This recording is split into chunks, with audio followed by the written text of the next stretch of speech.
Hindi, isa-isa. Per group kayo pupunta dito. Pero isa-isa kayo. And the rest. Ayun lang. Well, ito again is si crankshaft. So, ang parts ni crankshaft, lahat ng bakal na bilog na nakikita nyo dito, ito. Lahat niya ng tawag ay journal. Lahat ng bakal na bilog. Kapag yung bakal na bilog na nakadikit kay crankcase, lahat ng bakal na bilog na nakadikit kay crankcase, yan yung ating main journal. Yung main journal, lahat na nasa gitna. Main journal. Lahat naman ng bakal na bilog na nakahiwalay or lahat ng journal na nakahiwalay, yan yung rod bearing journal.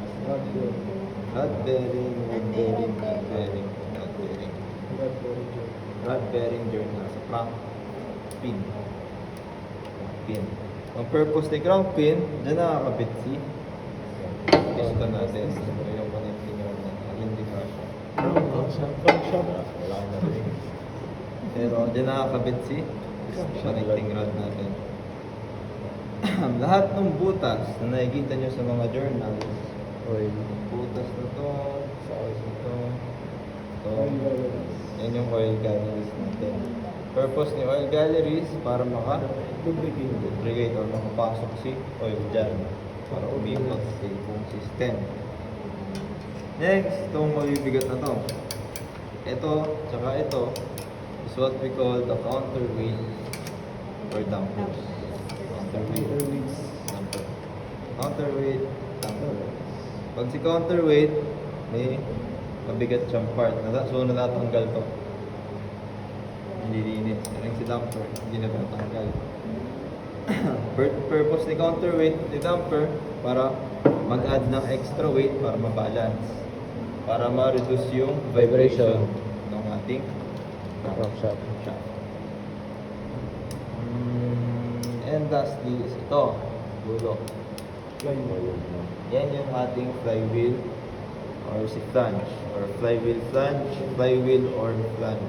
Kahit ano na, banggit nyo. Ang purpose naman yan ni flywheel flange ay para sa magneto timing. Purpose niyan para sa ating mga mekaniko. So may mga markings dapat yan, pero siguro Sir, meron. Gilid, sir. ayan. Markings niya yan is nag-indicate kung aling piston yung naka-top dead center o bottom dead center. Again, recap. Ito ay rod bearing. Ito ito ang butas. Oil galleries. Counterweight, dampers, flywheel, Very good. flywheel flange, Fly-by-wire. flange, Ito, although hindi siya kasama sa resin. camshaft, So ito si camshaft. So ang purpose ni camshaft ay sa ikot ni crankshaft na ikot din si camshaft para pumalo yung ating mga cam lobes, cam lobes. Para pumalo si cam lobes kay tapet, pushrod. Aha, may pushrod. Pag pumalo si pushrod, pupunta naman siya dito. Ito kasama na sa resin. rocker arm, Hindi, ito mo ng buong ito. Anong tawag dito? cylinder, Cylinder. Tawag dyan ay kay cylinder. May cover to usually, pero sa loob ng cover na to, nakalagay dyan yung ating mga valves. Ang tawag dyan is valves or valve assembly. Sa valve assembly, ito yung pinapaluan ni pushrod natin. So, ang tawag dito ay rocker arm, rocker arm. Rocker Ito arm. ay si rocker arm. Purpose ni rocker arm, pag pumalo din yung pushrod, bubukas dapat yung valves natin. Valve assembly. Ito, yung valve springs natin. Itong dog. Kita nyo. Parang hindi ano. Pero, lang yung Yan. spring eh. Valve springs. Sige, silip-silip. Ang pinapasukan ng valve sinks or yung positioning ng valve springs natin is what we call the valve seats. Valve seats. Valve seats. So, what Upuan. valve seats. SEATS. Valve seats. Ito, Cooling fins. cooling fins. Purpose ni cooling fins, Ang palamig. palamig. Siyempre para dumalo yung hangin sa buong cylinder. Cylinder. Itong dalawang to, Intake, exhaust. intake at saka exhaust port natin. Alin ang intake, alin yung Ito, exhaust. sir. Intake. Ito ang intake, ito yung exhaust. Exhaust. Paano madi-distinguish ang exhaust ay Maraming cooling pins. pinapalibutan ng cooling fins or mas madaming. Pwede rin dito sa carbon deposits kung ano yung mas Dumi. spam or mas madumi. Malinis na eh. Spark. Usually, mas laki din ang intake natin. Pero in this case, halos parehas lang yung size. Sa gitna ng intake at exhaust port ay ang Spark. Spark. spark plug port. Spark. Spark plug port. Lalagyan ng spark plug. Spark plug port or spark plug bushing. O, alin man sa dalawa. Bushing. Bushing. B-U-S-H-I-N-G-S. Bushing. Ang tawag naman sa Itong butas na to is depende sa engine natin. Tawag dito is the fuel injector port. Fuel injector port. Kapag may carburetor ang ating engine, Wala. walang fuel injector port. Kasi siya na yung nagawa ng fuel and air mixture. Pero kung walang carburetor, merong fuel injector. So, kapag may carburetor, sa valves nalabas yung fuel and air mixture. Kapag wala, dito nalabas yung fuel sa intake yung air. And then, okay lang. Liko. Ito sa loob is the cylinder Cylinder walls. walls. Tapos itong dulong to, yung opening ng cylinder is the cylinder barrel. Cylinder barrel, cylinder walls. Barrel walls. Barrel walls. Ngayon, ang purpose ni cylinder barrel, syempre is para tiga siya. Makapasok si piston natin. Si piston. Si piston ay may parts din, syempre. Piston head. piston head. Piston head. Good. Si piston head, may tatlong ring na nakakabit sa kanya.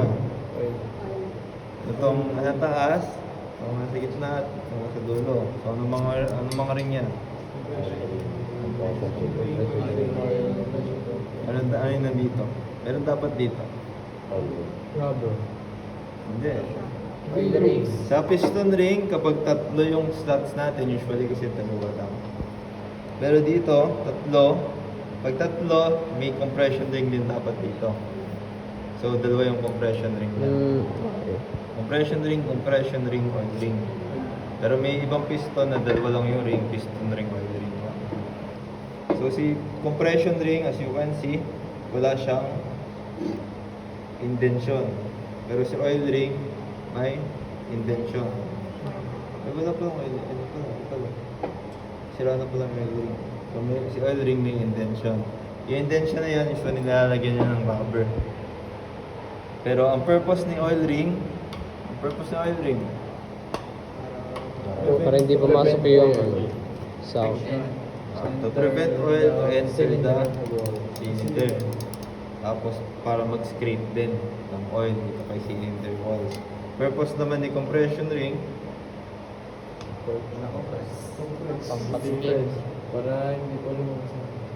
para hindi lumabas yung fuel and air mixture, para hindi rin lumabas yung combustion natin sa combustion chamber.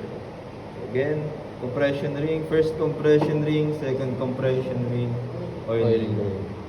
Laging nasa dulo yung oil ring, laging nasa baba.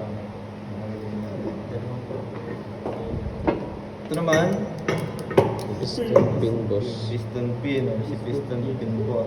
Si piston pin is ito. Piston pin boss yung lalagyan ng piston pin. Ang ginagawa nito is kinoconnect niya si piston head at saka si Connect. connecting rod. Ang tawag dito sa rod na to is connecting rod. So ito yung kinakabit natin kay ito. Journal. Anong journal? Hindi, ito yung meaning ng journal. Rod bearing journal. Ay, pag nakahiwalay, rod bearing. Naghahawak ng rod. Ito yung rod na hinahawakan niya. Kaya pala rod bearing. Ah. Kasi bineber niya yung rod. Binibigyan niya yung rod. Kala ko yung may bearing. May bearing dyan. Tawag dito, Plane. bearing insert. Bearing seat. Bearing insert or lalagyan ng bearing. Ang nangyayari kasi dyan is lalagyan natin dito ng bearing para ikabit kay connecting rod. So si connecting rod, ayan pa lang. Plane. May bearing dito. Ang galing. Yan. Nilalagyan natin ng bearing para ilagay dito kay rod bearing journal para mas smooth yung ikot niya. Smooth. So again, recap. Ito ay Piston head. ito. Compression ring. Compression ring. Oil ring. Piston pin. Connecting rod. Bearing insert. Bearing insert. Lalagyan ng bearing. Ito. Barrel. Servo. Cooling fins.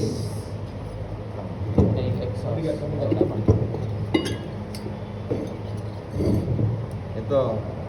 Ito. Fuel injector. Spark plug port. Exhaust. Intake. Ito lalagyan. Valve seat. Ring seat. Valve seats. Valve seat. Valve seats. Ito. Rock and roll. Valve Valve spray.